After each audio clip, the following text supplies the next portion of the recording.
Hello everyone. So for this lesson, we're going to be reviewing parallel structure and how to blend our thesis statements.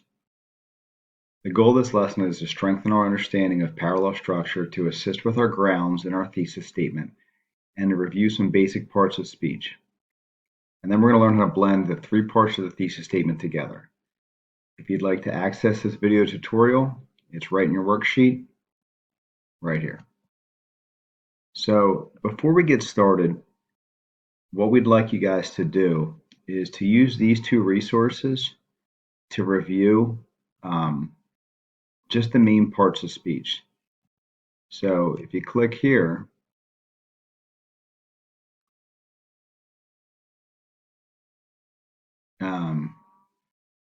you'll see that this is an overview of the noun, the verb, the adjective, the adverb, and the pronoun, the determiner, and it's just a bunch of good stuff. Everybody comes in here with a different type of grammar background, and we're not asking you guys to become grammarians and know what a subject complement is or any of the other advanced techniques, but you do need to know the simple parts of speech to do this lesson. You can also access this main parts of speech playlist, um, which is on YouTube, and you can navigate around and figure out what you need extra help with. I definitely recommend jumping into this modifiers one so you can take a look at how adjectives and adverbs work. So back to the worksheet. Once you've completed part one, you want to jump into part two. So in our previous Nearpod, we talked about parallel structure and how this establishes what your paper is going to be about in a very direct manner.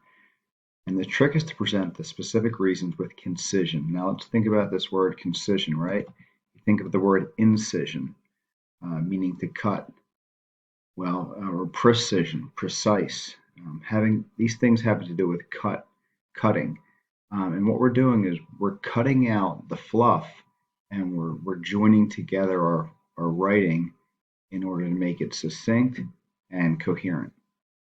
So let's take a look at a sample grounds in a thesis statement. So we have the claim: in Finding Nemo, Marlin overcomes his fears in order to find his son.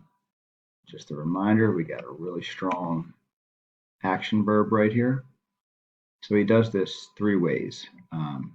He does this when he flees from the sharks, traveling on the East Australian current, and inside of the blue whale. So right now, this is not parallel.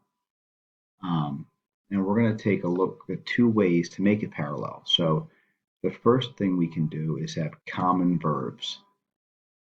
So he does this when he flees from the sharks, travels on the East Australian current, and escapes from the belly of the blue whale.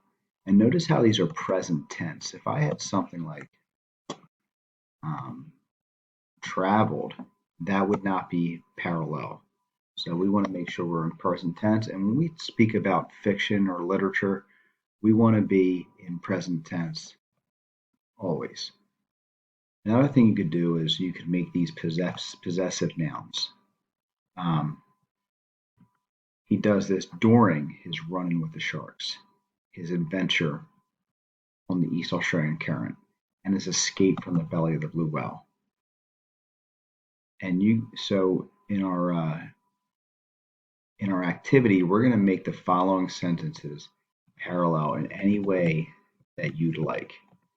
There are a variety of ways to do it. So let's do one as a class. So it seems that every noise in the house confounded him. He was irked by the hissing of the radiator when the floor creaked and the leaky faucet. So what I'm going to do is I'm just going to take this, I'm going to hit Control C, I'm going to hit Control Shift V, that way I copy it correctly, and I'm going to start with this. So this is my starter. He was irked by, and we have the hissing. So I'm going to try to match that, the hissing. So I need to have creaking of the floor and the leaking of the faucet. So as you see, I have three gerunds right in a row. Now let's do that again. Let's do that another way. Maybe I'll match the second one.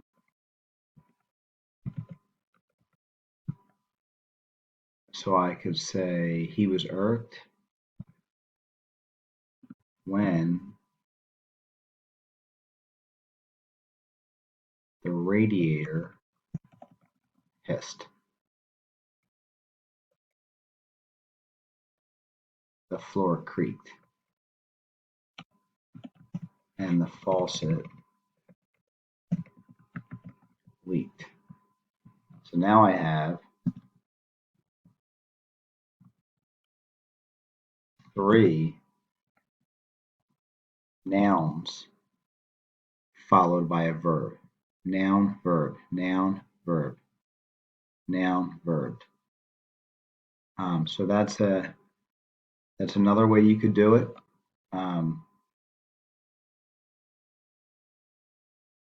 You could also say like if you wanted to do adjective, noun, I guess you could do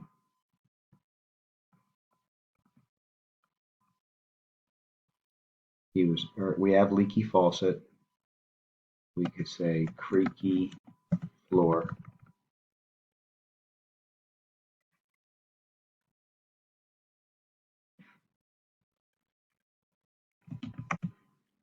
And I guess you wouldn't say hissy radiator. Maybe you would just say the hissing radiator. So now we have an adjective. So even though this is ing, it becomes an adjective here because it's modifying the radiator. That's why you gotta know what a modifier is. And we have hissing, creaky, leaky. So we have adjective, noun, gerund. So those are the 3 ways that you guys can do that. And you should do that for questions 1 through 6. Okay? The next thing we're going to talk about is blending a thesis statement. So whenever you learn something new, the best way to understand it is to just start with a model. So when you're learning to draw, usually trace first. And that's what we're going to do here. We're going to be doing some tracing kind of. Because our goal is to take these 3 things and put them into one sentence. So let's take a look. You guys already read this. In Finding Nemo, Marlin overcomes his fears in order to find his son.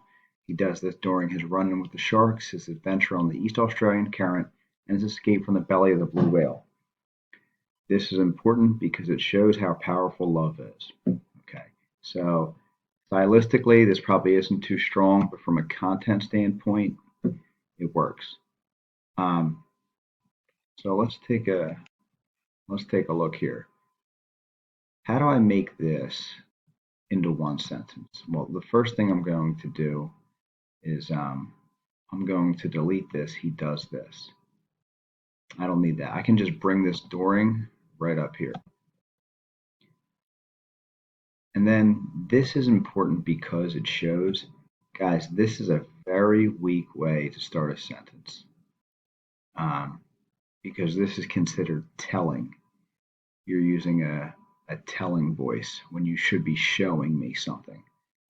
And you can do this with just the gerund, illustrating the power of love, or which illustrates the power of love.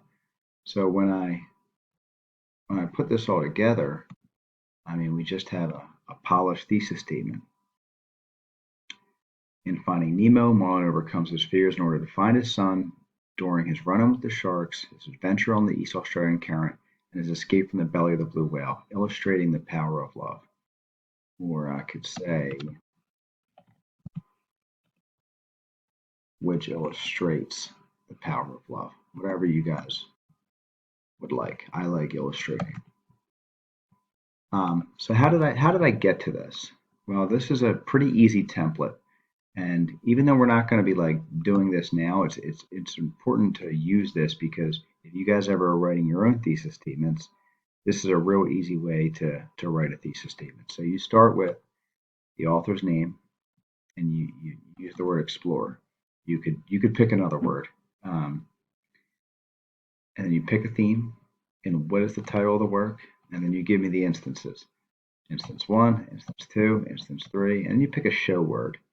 And when I say show word, I mean a word to use instead of show.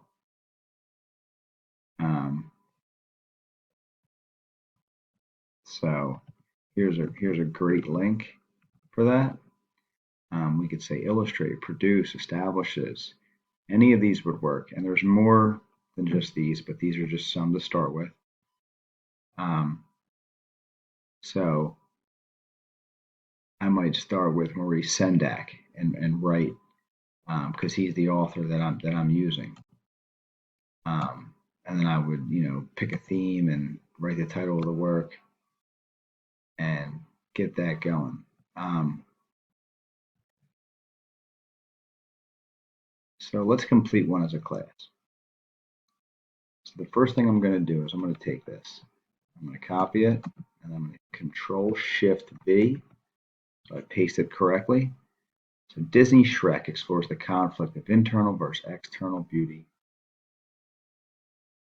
And then I don't need this. I don't need this occurs through.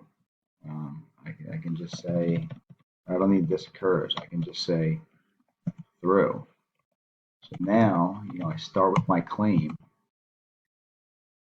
and then I'm going to get right into my grounds through the characters Shrek, Fiona, Lord, and Lord Farquaad. I think that's how you spell his name. Let's see. I don't know. We'll have to double check. And then let's pick a show word.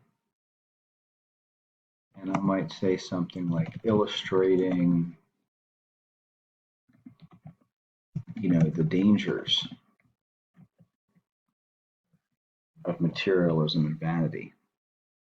So it's not nothing crazy, guys, and this isn't the the end all be all of writing a thesis statement. This is like the starter kit.